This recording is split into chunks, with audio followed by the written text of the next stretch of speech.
Je suis la première à sortir de la maison, sauf le dimanche, bien sûr. Mais je ne peux m'empêcher de courir tellement j'ai peur d'arriver en retard, car Monsieur Davis est terriblement sévère à la différence de l'instituteur que j'avais avant.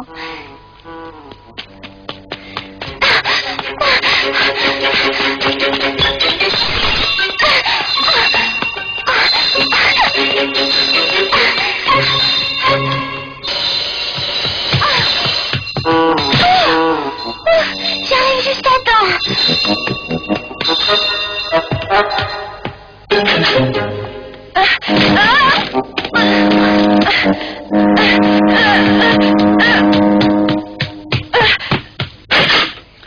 Mademoiselle Kingsley, vous êtes en retard. Ces derniers temps, j'étais très content car aucune de vous n'arrivait plus en retard. Aussi, je voudrais ne plus avoir à vous mettre en garde. Encore une dernière chose.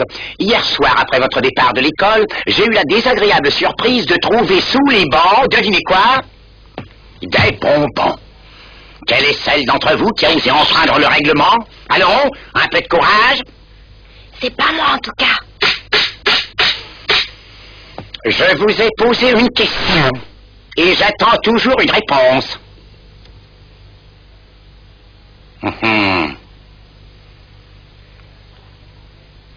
Je veux savoir quelle est celle qui a apporté ces bonbons en classe.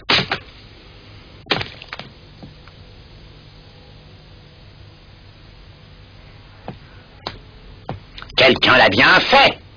Si la coupable se désigne, je suis disposé à lui pardonner, mais pour aujourd'hui seulement. Mademoiselle Marsh. Oui, monsieur. Dites-moi, cela fait peu de temps que vous fréquentez cette école, n'est-ce pas? J'espère que vous en connaissez bien le règlement.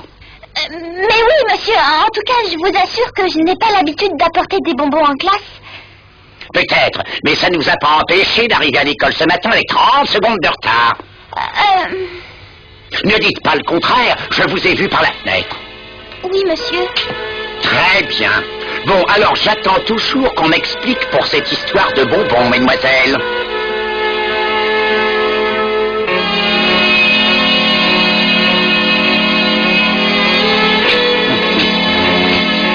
Bien. Libre à vous de ne rien dire, mais la prochaine fois que j'en surprends une avec des bonbons, je lui apprendrai le règlement à coup de fouet. Et croyez-moi, elle sera punie devant tout le monde. Alors tenez-vous-le pour dit.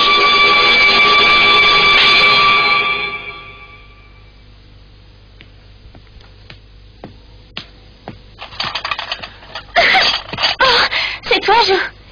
J'ai la nette impression que tu es en train de t'enrhumer, toi. Non, Jo, ce n'est rien de grave. Mais l'automne est déjà là et nous ne sommes pas en Pennsylvanie. Ici, nous sommes beaucoup plus au nord et il fait très froid beaucoup plus tôt. Oui, c'est vrai, tu as raison, je n'y avais pas pensé.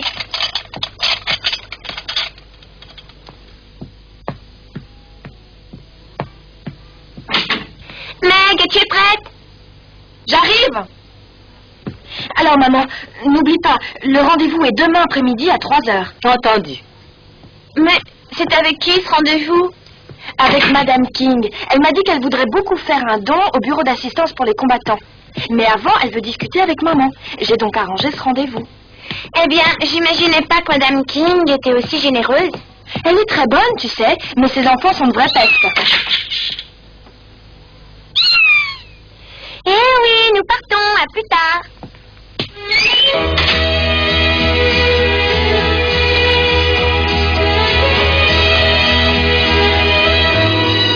Qu'est-ce qu'il y a, Meg? Rien. J'étais juste en train de me rendre compte que je commençais à me sentir enfin chez moi ici. Moi aussi. Tu sais que ça fait déjà 2 mois que nous sommes arrivés? Mais qu'est-ce que vous attendez? Vous allez être en retard. Oh, mon Dieu, c'est vrai. Au revoir, maman. Bonne journée.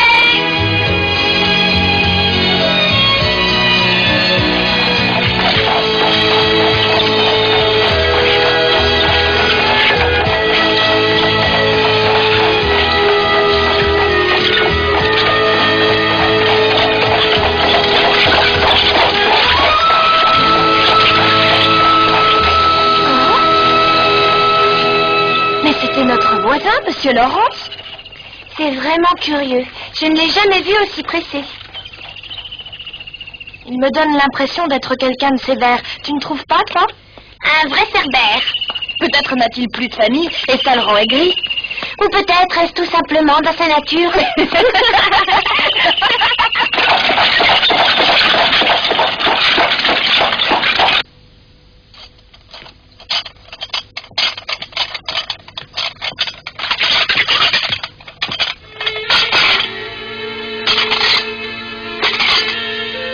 Beth? Oui, maman.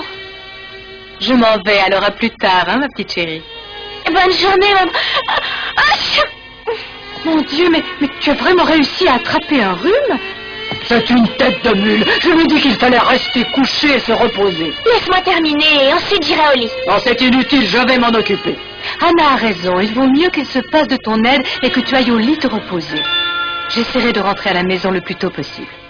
Mais ce n'est pas vraiment grave, maman. Je t'assure.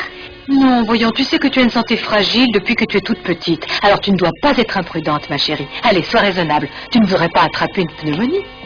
Allez, ma petite, va vite au lit et repose-toi bien. J'irai te voir tout à l'heure. Bon.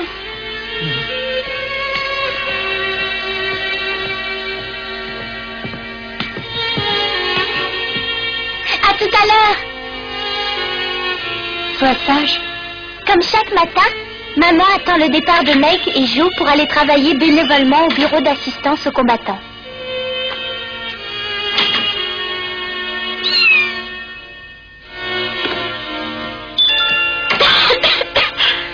Tu veux que je te porte?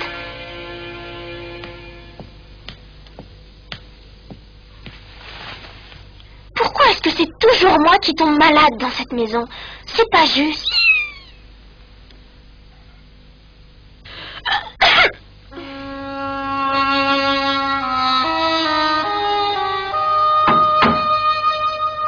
Tante Marthe, oh!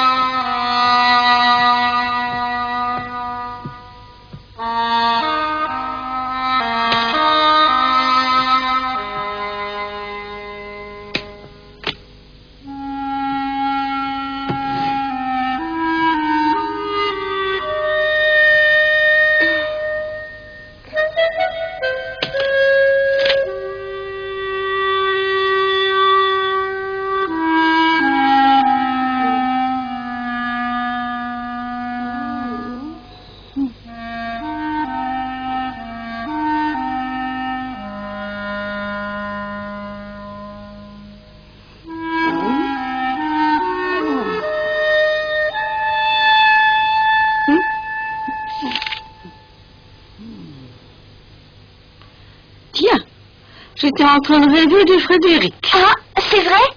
Vous avez rêvé de papa? Oui, mais ce qu'il y a d'étrange, c'est que dans mon rêve, ton père portait l'uniforme.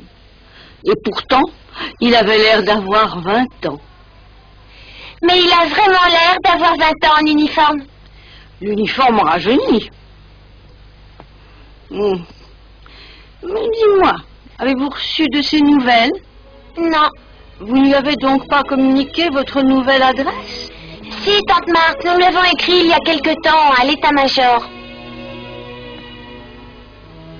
Pourquoi ne peut-on pas lui écrire directement?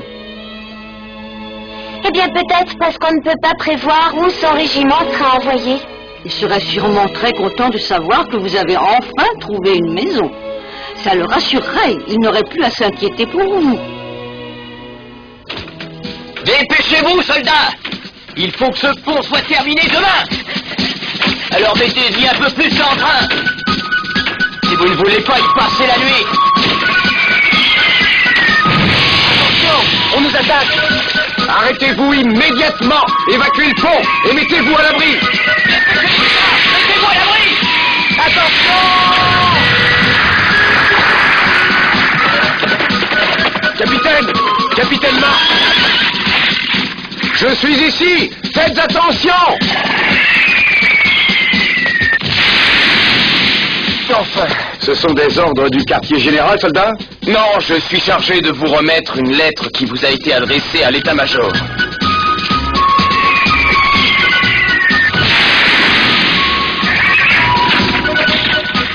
Pas de mauvaises nouvelles, j'espère. Non, ma petite famille m'envoie juste l'adresse où je pourrai les rejoindre une fois cette maudite guerre terminée.